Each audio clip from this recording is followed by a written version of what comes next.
So in this video, we're going to take a look at the new Mini Driver from Callaway. So first impressions, we're looking at this. It's very much like a Quantum Driver, but in that mini version.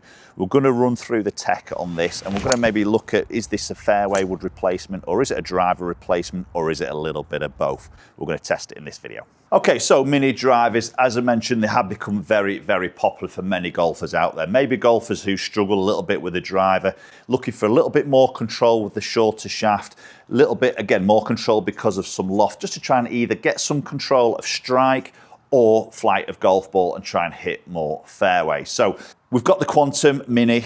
Again, great looking golf club. It very much looks like the other Quantum drivers. So we're going to run through quickly on the tech, but I'm guessing it's going to be very, very similar to what we see in the drivers.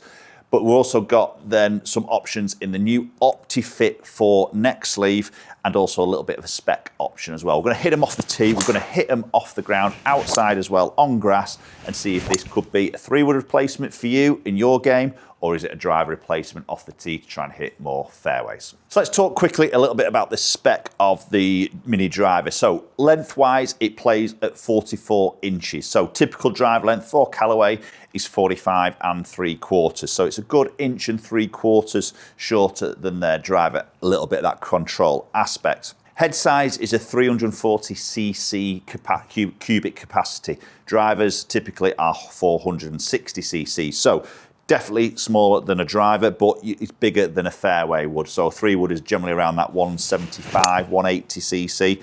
So it very much sits in the middle of the two of a driver and a 3-wood. And I think that then gives certain golfers that confidence behind the golf ball. The shaft length, head size larger than a fairway wood, so they still feel like there's some presence down there in terms of forgiveness elements. But then as I sit that down here, I see plenty of loft. Again, that can be another good confidence booster for a lot of golfers.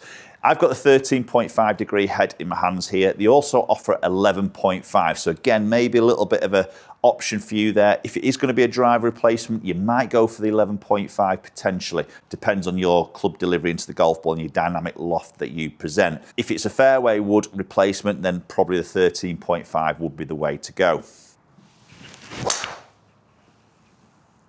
Solid. That's a high ball flight. And that's hanging. Seems to be hanging in the air for a long, long time. So clubhead speed 107. We're probably going to see a little bit less clubhead speed because obviously shorter shaft, 44 inches in length. Launch 15, spin quite low there, 2,500 for obviously 13.5 loft.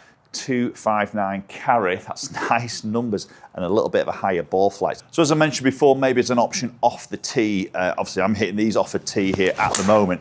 So 13.5, bit of loft off the tee, and if you struggle to get the ball actually flighted, again, that could be a really good option. But there is some adjustability on that loft through that new OptiFit 4 neck sleeve. So you can move this loft up and down. So you have got some movability of that, as well as some light angle adjustments for certain shot directions.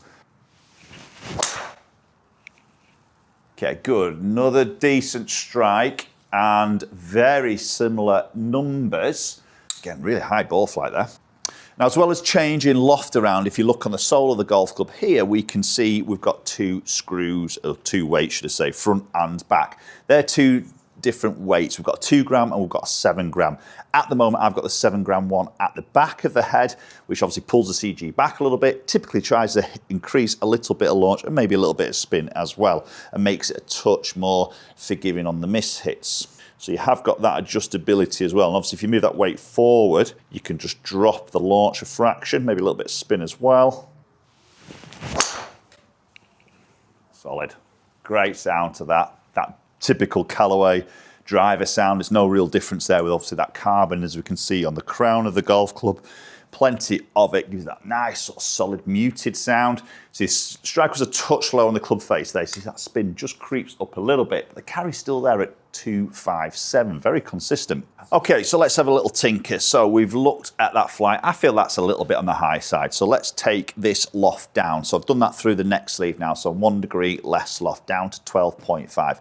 Obviously, we've got that 11.5 head option as well. I don't actually have that. I've only got the 13.5. So I'm going to drop the loft. And I've also moved that 7 gram weight now from the back to the front of the head. So again, that should just drop that launch.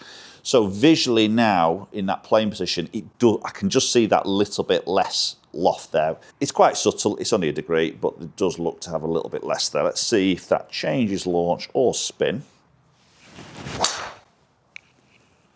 Oh, that's a different flight. Still plenty on it, but a little bit more of a forward flight there. That looks to be a lower spin, definitely. Yeah, see 2000 spin, 263, but running out, descent angle, or land angle should I say, 33 degrees there, that is running. Changeable hosels on all these clubs that we see now in these modern days, it's definitely an advantage just to really sort of dial in some fine tuning the flight that you want to see that matches up with your club delivery. Again, always worth getting into a good fitting on a launch monitor with a good fitter. Make sure it's dialed in right for you.